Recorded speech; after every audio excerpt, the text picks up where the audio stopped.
થોડીક પિત્તાશયની અંદર સ્ટોન આવ્યા અને એ લગભગ નળીના છેડે જતા. જો મેં થોડુંક મોડું કર્યું હોય તો બહુ ડેન્જરસ હતું. હવે આ વખતે કોણે શોધવા સર્જન તરીકે? તે અમારા એક મિત્ર છે અને અમારા કઝિન છે ડૉક્ટર અમનભાઈ શાસ્ત્રી. એ પણ બહુ સારા ડૉક્ટર છે. એટલે મેં તેમને વાત કરી. હરભી શાહ બહુ મસ્ત ડૉક્ટર છે. આ વખતે તેમને બોલાવીએ અને તમે બોલ્યા તો કીધું કે આ ટાઈપનું છે, જો તમને ટાઈમ છે. આમ તો એ બિઝી માણસ હોય છે, તો ખૂબ જ બિઝી હોય છે, પણ કીધું ના કે આ ટાઈપનું તમારે અર્જન્ટ છે એટલે હું આવીશ ઓપરેશન માટે. અને એને જે સાંજે 6 વાગે ને એપિક હોસ્પિટલ મારું ઓપરેશન.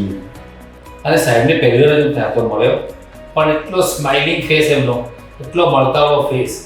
અને આમ એમનો પછી જ્યારે ઓપરેશનમાં અમે જોયું એમનો હાથ પણ એટલો સ્વિફ્ટલી ફરે અને એમનું ફ્રેમ પણ એટલું જ અસર સર. અને એમનો સ્ટાફ હતો જે ઓટીનો સ્ટાફ એ પણ એમની જોડે એટલો બધો ફરી મળી ગયેલો હતો.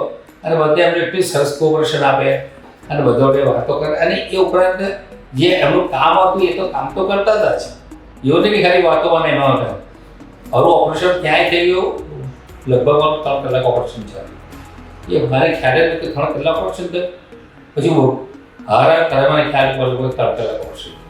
અને પછી પણ હું 2 દિવસ હોસ્પિટલમાં રોકાયો અને જેમને ફોલોઅપ કર્યું અને 2 દિવસ મને ફોન પર બધું પૂછતા હતા ભાઈ કેમ છે, તમને શું છે, અને કંઈક તકલીફ હોય તો એક તરત જ પાછા આવી પણ રહેતા હોસ્પિટલ પર અને જેમાં પ્રોબ્લેમ્સ હતો એમને સોલ્વ કરી કાઢતા હતા. એટલે આઈ વેરી મચ એટલે હું શું કહું તમે કંઈક તેના વડે મારી પાસે શબ્દો ઓછા છે કે તે કેટલા એક્યુરેટ અને તેમનું માઇન્ડ કેટલો ફાસ્ટ દોડે છે. અને એ સાથે જ એ પોલાઇટ પણ છે, એટલા જ પોલાઇટ છે, એટલા જ પોલાઇટ હતા. આઈ એમ એટલો જ હેપી વિથ ડૉક્ટર. બસ બીજું કંઈક વાત કહેવાનું નથી.